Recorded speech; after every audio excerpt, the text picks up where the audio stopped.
সাবেক প্রধানমন্ত্রী শেখ হাসিনার বিরুদ্ধে আন্দোলনের নেতৃত্ব দিয়েছে তরুণ প্রজন্ম।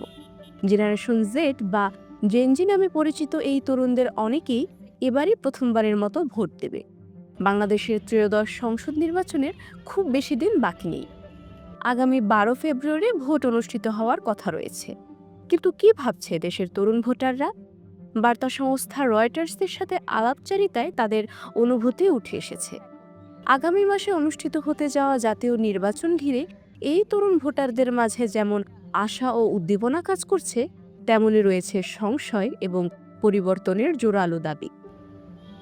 ঢাকা বিশ্ববিদ্যালয়ের শিক্ষার্থী 25 বছর বয়সী এইচ.এম. আমিরুল কবির জানান, তরুণ ভোটাররা দলীয় বিভাজনের ঊর্ধ্বে উঠতে চান। পুরাতন বোতলে নতুন মদ বা নতুন বোতলে পুরাতন মদ, এরকম কিছু একটা প্রবাদ আসলে চলতেছে। গণতান্ত্রিক অধিকার এগুলার জন্য আন্দোলনটা করলেও আমার কাছে মনে হয় এই পর্যায়ে এসে এটা কিছু পার্টিকুলার মানুষদের জন্য ভালো হয়েছে, বাট ওভারঅল যে সর্বসাধারণ যে মানুষজন বা জনগণ তাদের কাছে যে চাওয়া পাওয়াটা সেটা আসলে হচ্ছে না। আমরা এমন একটা সরকার চাই যার মধ্যে দেশপ্রেম থাকবো, দেশের মানুষের প্রতি কাজ করার মানসিকতা থাকবো, দেশটাকে চাঁদাবাজ মুক্ত রাখবো, দেশের আইন শৃঙ্খলা শক্ত রাখবো, আর আইন সবার জন্য সমান রাখবো। 2024 সালের 5 আগস্ট বাংলাদেশের লাখো তরুণ এবং প্রথমবার ভোট দিতে যাওয়া জেনজি ভোটাররাই একটি গণ অভ্যুত্থানের নেতৃত্ব দিয়েছিলেন।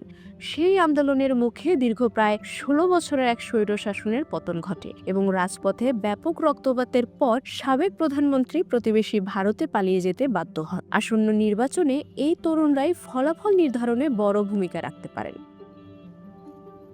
তবে তাদের বক্তব্যে এটি স্পষ্ট যে এই প্রজন্ম গণতন্ত্রের জন্য উন্মুখ হলেও পুরনো রাজনৈতিক ধারার পুনরাবৃত্তি নিয়ে বেশ সন্দিহান। বিশ্লেষকরা বলছেন, 2024 সালের 5 আগস্ট যে লাখো তরুণ এক স্বৈরশাসনের পতন ঘটিয়েছিল, আসন্ন নির্বাচনে তারাই হতে পারেন গেম চেঞ্জার।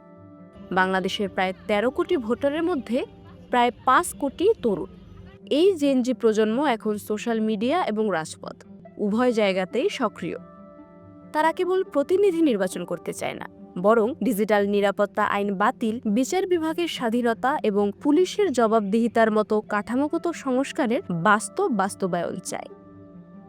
রাজনৈতিক বিশ্লেষকদের মতে, এই তরুণরা যদি দলগুলোর পুরনো প্রতিশ্রুতিতে আশ্বস্ত না হয়, তবে ভোটের ফলাফল এবং পরবর্তী রাজনৈতিক স্থিতিশীলতা দুই নাটকীয়ভাবে বদলে যেতে পারে।